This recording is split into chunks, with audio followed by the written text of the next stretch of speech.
Hello and welcome to my channel today, Boo Snakes and More. Today we're going to be talking about the 10 greatest Grant Morrison comics. So please like this video and subscribe to the channel. And for more videos like this, watch my other half channel, A&A Snakes and Stuff. My youngest son's channel, Henry's Toys and Games, or my oldest son's channel, Little Chris 10. Now let's dive into the video. Since the 80s, Grant Morrison has been writing some of the best comics at DC,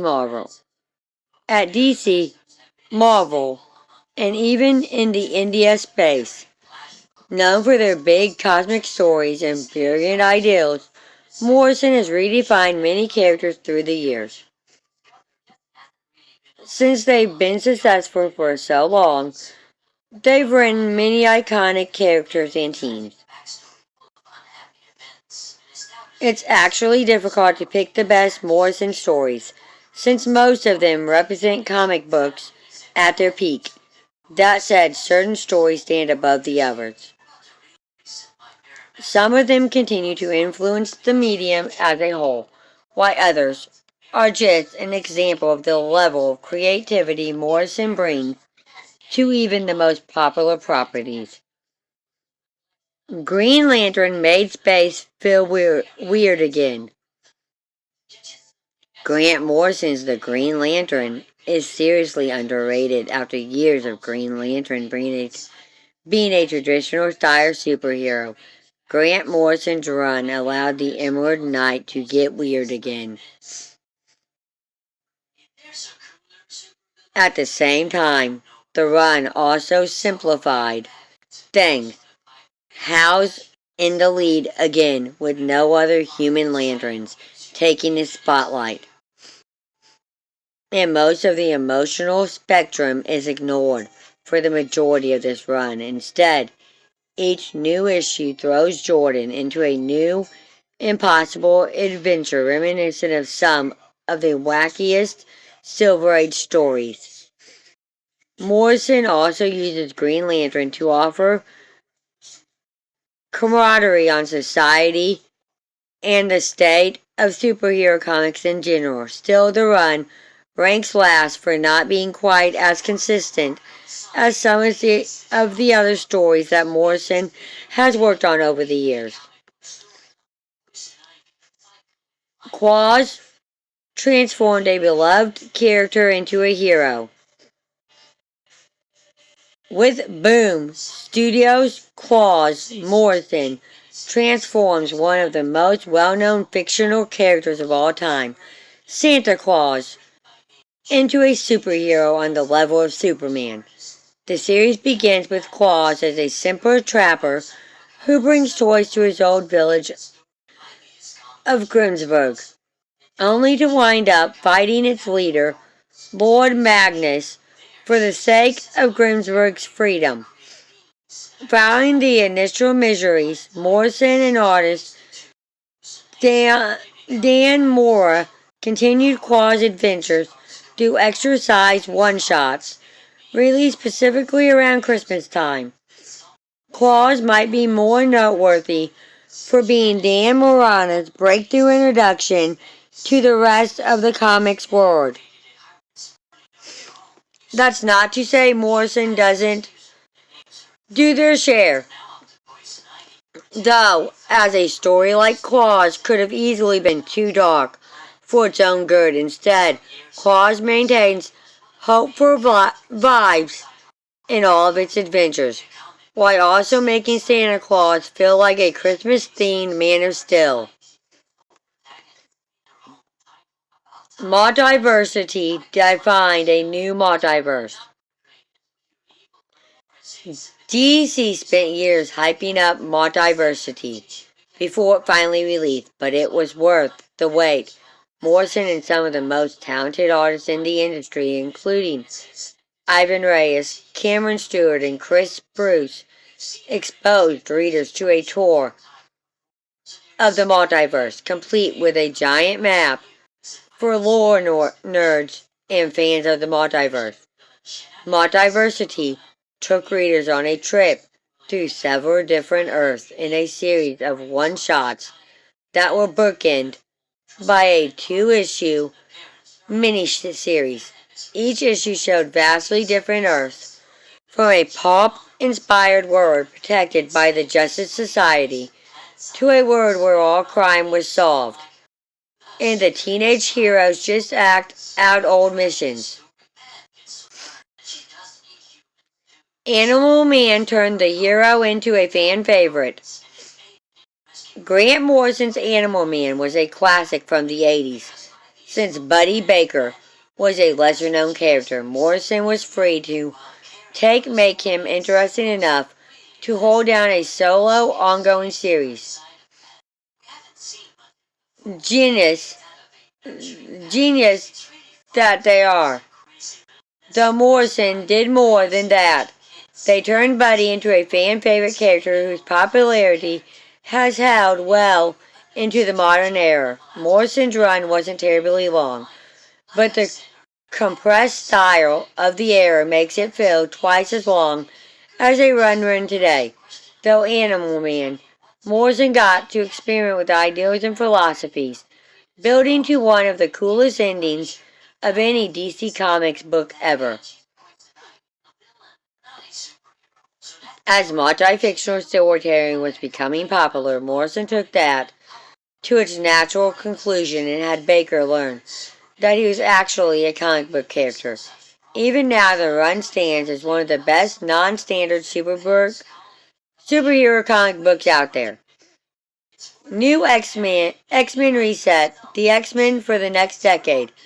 When Grant Morrison took over the X-Men in 2001, they were sorely in need of a refresh. The team was barely recognizable, and years of multiple comics had made things confusing. Fortunately, Morrison had plenty of ideas and star power after coming off their run on JLA, creating one of the X-Men's best relaunches. New X-Men quickly made massive changes to X-Men canon that stood for decades, like the destruction of Grenache and Emma and Scott's relationship. Morrison also introduced the idea that mutants weren't just the next step for humanity, but that mankind would eventually be replaced by mutants entirely. We Three is crashingly brilliant. In 2004, Morrison teamed up with one of their favorite partners, Frank Quietly, to give readers We Three. The miniseries followed a group of cybernetic enhanced animals after they escaped from the military that created them. An example of two brilliant creators working at the top of their games. We Three is a must read for anyone who considers himself a Morrison fan. We Three is emotionally intense and will leave anyone who's ever been a pet owner destroyed by the end. Even those who aren't animal lovers will still find We Three's commentary on the military industry complex, hard hitting. It's a heartbreaking look at how easily man will surrender its humanity in the name of efficiency. We Three is everything it's been hyped up to be for years, and that it ranks in fifth place is only a testament to how great a creator Morrison is. Batman is beloved for the massive challenge it brought. When DC Comics let Morrison write Batman the beloved No Man's Land era wasn't far off, and the character wasn't in need of a grand reinvention. However, Morrison still came in and gave the hero a landmark run that's one of the best comics of the 2000s. It's a book where every issue is a 10 out of 10, and Batman fans who haven't at least tried the series yet are doing themselves a massive disservice. Morrison put the Dark Knight through massive changes, giving him a kid in Damian Wayne, grandson of longtime Batman villain Ra's al Ghul. They took Batman International with the Batman Incorporated storyline, sending Batman across the globe to spread his influence to fight back against the powerful organization Leviathan. Bruce was even sent through time in the aftermath of the incredible Event Finder crisis, showing readers there wasn't anything Batman wasn't capable of handling. JLA is still the best Justice League comic. In 1996, Grant Morrison and Howard Porter were finally allowed to do what no creative team had in decades, make the Justice League's roster the Big Seven again. The result, not only were they successful, but they created the best run on the Justice League ever. Not a single run's ever come close, even eliminating all of Morrison and Potter's tricks. JLA is maximum spectacle as each issue sees the team facing off against bigger threats than the last issue. It starts with them fighting a super team made entirely of white Martians, ends with them battling a complicated, still winning, despite referring to them as Greek gods. Morrison knows the character element of these heroes. The Invisibles is still the best Bartingo comic.